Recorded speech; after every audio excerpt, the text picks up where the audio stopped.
Nyt on sitten vissiin iskenyt vähän isompi hauki tuohon uistimeen. Kilo 600. Kilo 600 arvioi tämä kalastaja arvioi, että kilo 600 nyt nähdään mitenkä paljonko häneltä, onko hänellä minkäänlaista tuntumaa näihin. Jännittää, että se on pienempi. Mitä sieltä tulee. Kohta se joo nyt se lähti viemään. Nyt lähti viemään. Kilo 600 ei riitä. Ei riitä. Ei riitä. Kilo 600. No niin, nyt tuli korjaus. 2 kiloa 100.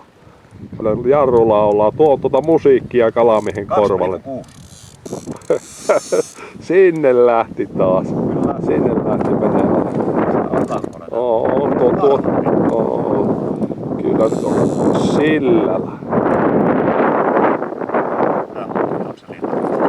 Soutuvene on nyt tässä, niin meillä sillä lailla on. Jos on turska. Noin, sieltä kuuluu kivaa ääniä. Miehen ilmeistä näkee, että hän on onnellinen. Se on erittäin ikävä tapaus. Ikävä tapaus joka päivästä leipäähän tämä on tämä kalastusoppaan. Kyllä, siinä tulee semmonen hauki, että sitä viikon mies syöpi sitten niitä. Kato. Oi. On nyt ollaan kunnon kalan kanssa tekemisissä. Oi Jukka, elämäsi hauki. Se ei ole vielä veneessä. Ei ole vielä veneessä. Tästä sitä väsyyttä. Pannaan tuota darru vähän pieni. Voi hyvä ihme kuitenkin. 10 kiloa nyt. No on se yli 5 kiloa. En sano mitään vielä, mutta iso. On hyvä ihme kuitenkin. Loppuu velimimieheltä, saa akku tyhjäksi. Onneksi latasin kyllä täytteen tämän akun. Niin että... Tämmöisiä sitä eri lailla kuule kalastaa kilon sulikkoa. Ei kun puolen kilon sulikkoa.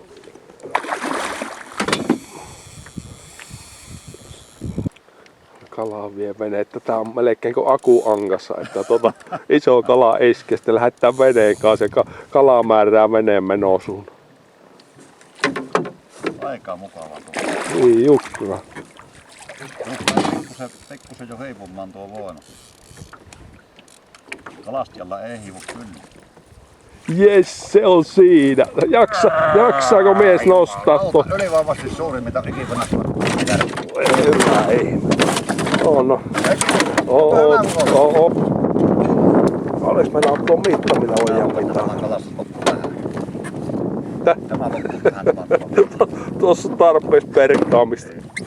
Oli hyvä, että se on. Tämmönen tapaus tällä kertaa. Päätän raporttini täältä tästä tähän.